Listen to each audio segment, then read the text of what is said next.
Hello, and welcome to my GPY410 fall semester project.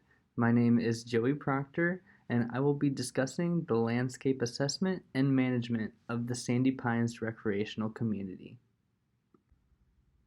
I want to begin with just a brief introduction. So, Sandy Pines is a recreational community, but it also could be considered a resort that was founded in 1972 and hosts Michigan residents both as a place to vacation or a place to set up a permanent residence.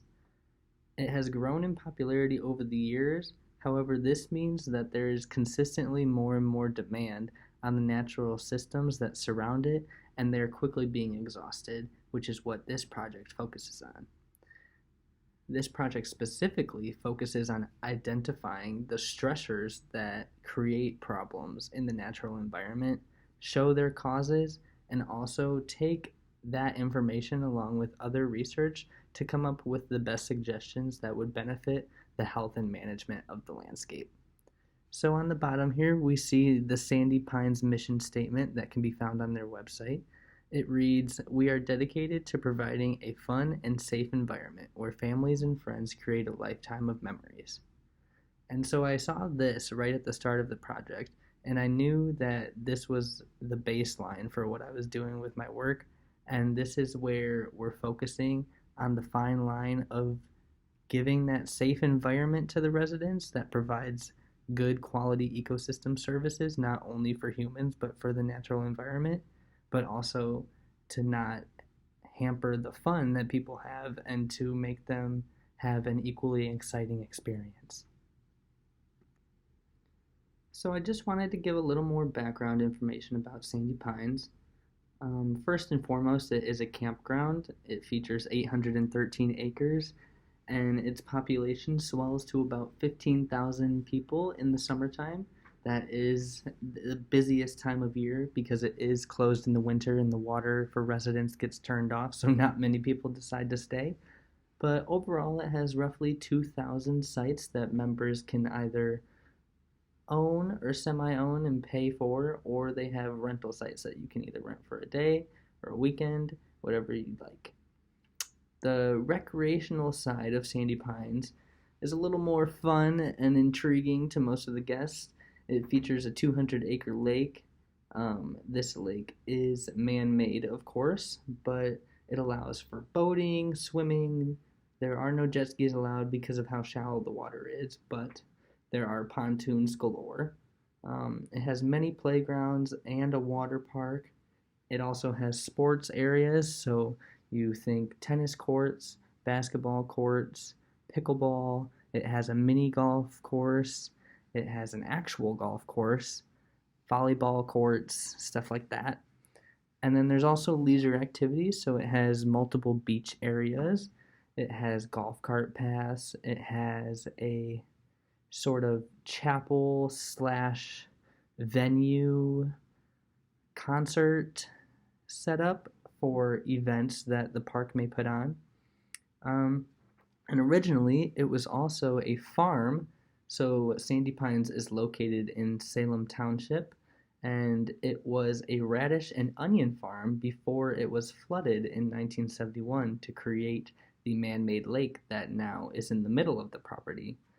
And so the biggest change in the landscape we see throughout time these past few decades has been the urbanization of said landscape and the reduction of natural areas such as forests and grassland, and the introduction of more residential areas, more impervious surfaces like sidewalks and roadways, and this all leads to the problems that Sandy Pines is facing today.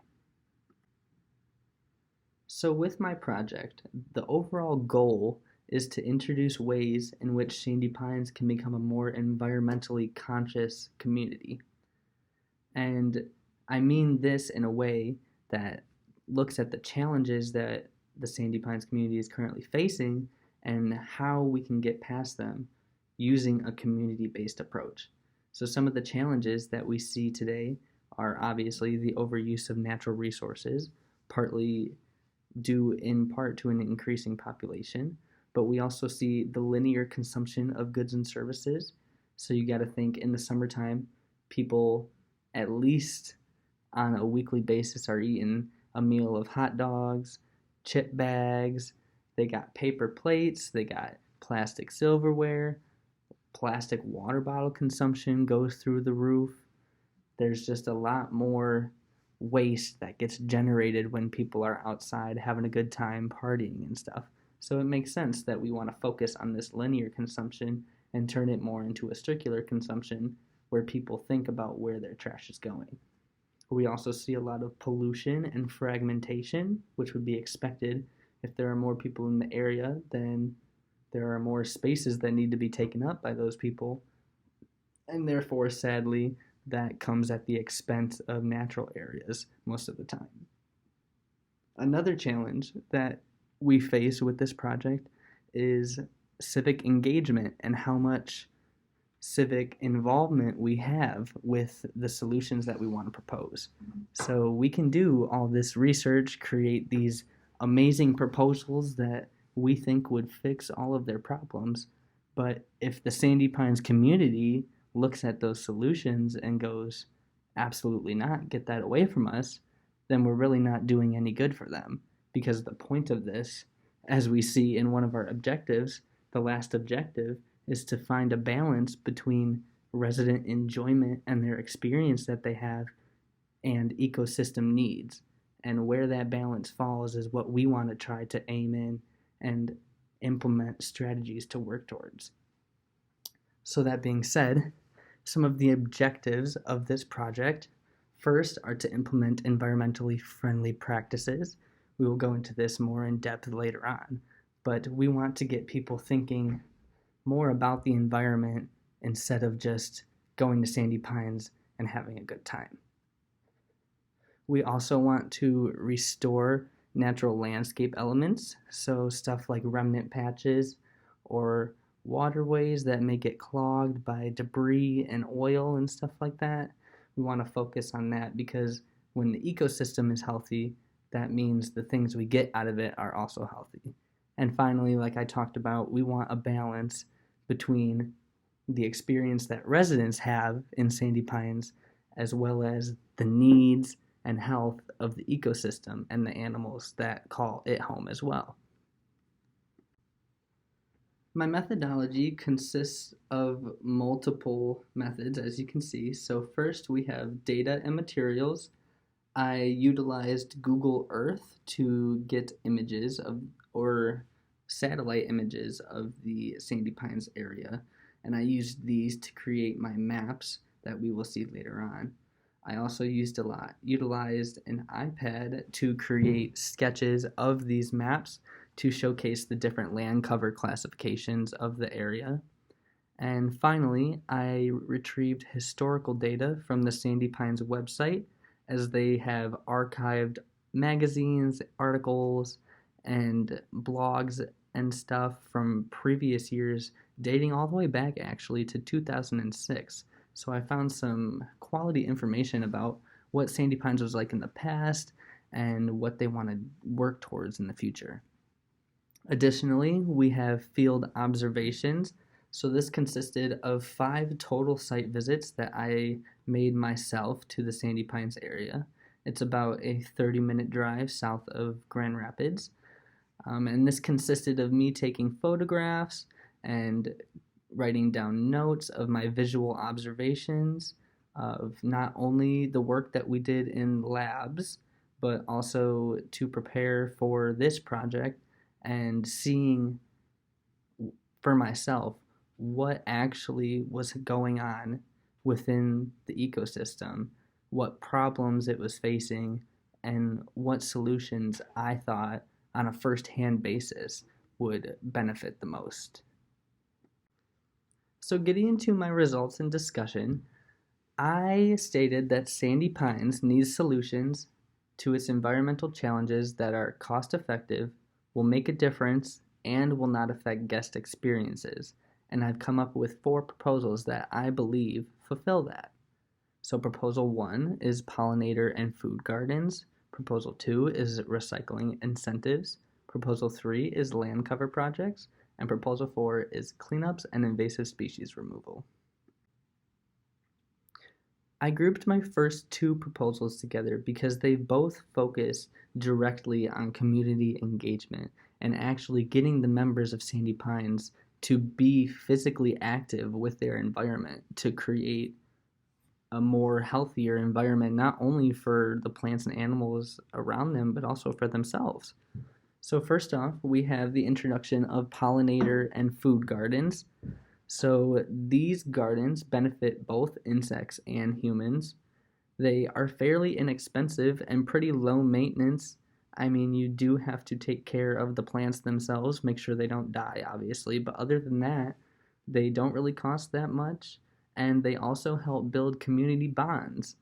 You know, if everyone's going to Sandy Pines for the weekend and half of them are excited to go work in the community garden, then we are getting residents to actively participate in something that is working towards a cleaner, healthier, more diverse environment. So, an article from Mackenzie J., written in 2018, talks about the guidelines for designing honeybee habitats in residential yards as well as other pollinators. And this article discusses the fact that honeybees and other insects need foraging habitat, they need places to nest, a healthy microclimate, and also the most important one is no exposure to pesticides.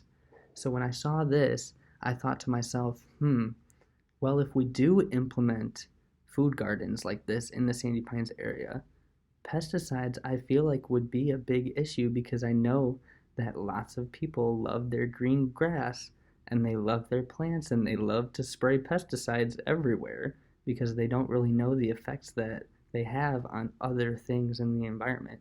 So this is definitely something to watch out for. And finally, these gardens also provide hands-on educational opportunities because if people are unaware of a pollinator-friendly garden or even gardening at all, this is an opportunity for them to expand their knowledge and maybe actually find a new habit that they enjoy. So for my second proposal, it is introducing some kind of incentive for recycling. So I do know that Sandy Pines does offer recycling, but it's only offered as a giant big blue bin right at the front of the park that people drive to with their golf carts. This is honestly probably the best way to handle the recycling issue because they also have a giant dumpster for trash, so people are used to the system of having to go drop their own waste off. But I also believe that Sandy Pines themselves can do a better job at encouraging residents to recycle and to put in that extra effort. So we want to create a system that encourages residents to recycle without making them do too much work. So an article that talks about promoting recycling discusses the fact that individual behavior and values that people may hold don't really influence the rate of recycling overall. But what does is economic incentives that create pro-recycling norms that everyone then follows by design.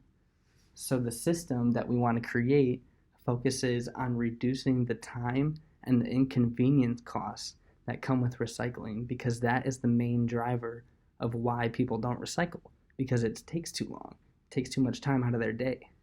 So we want to focus on maybe introducing something like a competition or maybe fee reductions for the annual membership fees if they meet a recycling quota, or maybe even prizes. My third proposal focuses on the land cover projects that could take place within the park. So we have stuff like erosion control and increasing the riparian vegetation cover. We can convert unused land into forest or grassland areas, and we can also conserve and restore remnant patches as a way to increase the natural biodiversity of the area. So the first two pictures we see on the left, first one on top is an example of the golf cart erosion that we see happen all over the park. The golf carts are everywhere. And a big problem that we see is bank destabilization, not only from these golf carts driving around, but also from the multitude of boats that are driving around and making waves constantly. And the lake itself is only an average of 5 feet deep. So this shallow water is especially prone to large amounts of erosion and sediment intake from these sandy shores. Below that, we have a big open area with two RC tracks that are rarely ever used. I talked to multiple residents and they said that they don't think they've ever seen people use those. So, a good idea for this would be to remove this unused land and put something in here like a tree plantation or maybe some native grass species. In the middle, we have an example of a riparian vegetation. This is coming out of the overflow spillway that is in the lake. So this is where the lake feeds into. It's a small channel that runs all the way back into a stream. And then on the right, we have on top a man-made corridor that walks. There's a bunch of these that go through properties, and this is how people get from area to area because it basically is just a setup of a giant neighborhood. And we also have natural areas like the picture on the bottom, which we want to try to focus on and preserve because these are the areas that are providing the most biodiversity within the park. In addition to this, we have our land cover breakdown. So I took the satellite image of Sandy Pines, did a hand drawing of it, and identified the different landscape elements. And then I took that drawing and used my iPad to create a digital version which shows the colors and the distinctions between the categories a little better. And as we can see, the matrix of the landscape is going to be the residential areas, so this is where we want to focus mainly. But there is also a lot of recreational space as well as forest and grassland area. So it's very diverse. My fourth and final proposal is the invasive species control because invasive species hurt the ecosystem as well as compete for space and resources with native species. And communal removal events would not only help environmental health, but it again creates this reciprocity and communal bonding that brings together the community. And in addition to this, we actually have case studies from the Restorative Lake Sciences group that show that Eurasian water milfoil is one of the species of concern as it can create large scale surface coverage which allows less light to enter the water, less oxygen to enter the water, and could increase the effect of other invasive species such as algae. So we have a scholarly source that talks about combating invasive species on private lands, and this kind of dives into the fact that success in invasive species management doesn't necessarily depend on how many plants we can pick up in a day or how many invasive mouse species we can capture. It depends on the motivation of residents to enact this removal. It is dependent on how badly residents want to see a healthy and prosperous environment. And that's what we need to focus on if we want to be able to make changes. Because as you can see in the graph to the right, if invasive species are detected early, then they're not really a problem and they can be removed easily. But if they're allowed to continue to grow, then they become a serious problem, which is almost impossible to get rid of. And finally, we have our conclusion. So with this, I wanted to break down a few of the advantages or benefits as well as some of the limitations to this project. So first off, the existence of knowledge and research about topics such as water management and wetland management and forest-urban interactions is an advantage to us because we can take all this information, see what works, see what doesn't, and apply these theses and theories to this project. We also have firsthand usage feedback, so when these prototypes do get implemented, we can gauge customer feedback or resident feedback about what worked and what they didn't think worked. We also have community engagement, like I talked about. We have ecological services that get provided to the community, and also advertising. I am a part of a few Sandy Pines Facebook groups. I know that they have a lot of advertising on local boards that are around the park. So I think getting the message out about environmental health and preservation would not be difficult. However, there are some limitations. First off, we do need the management's approval to implement any of these strategies. Also, with that is the cost of supplies. So, if everything is extremely expensive, it will probably not be given the green light. Community engagement, I also have as a limitation as well as an advantage because it really is the amount of the community engagement. So, if we have none, then that is a problem. We also have the problem of private property usage. So, not all of the Sandy Pines property is owned by them. There is some private property, and we may run into some problems with stuff we want to do if people don't want to give up their land. And really, there's no one size fits all solution. So we need to focus on the little things that we can do that will add up to create a big change. And finally, I have my list of sources. Thank you guys so much for listening.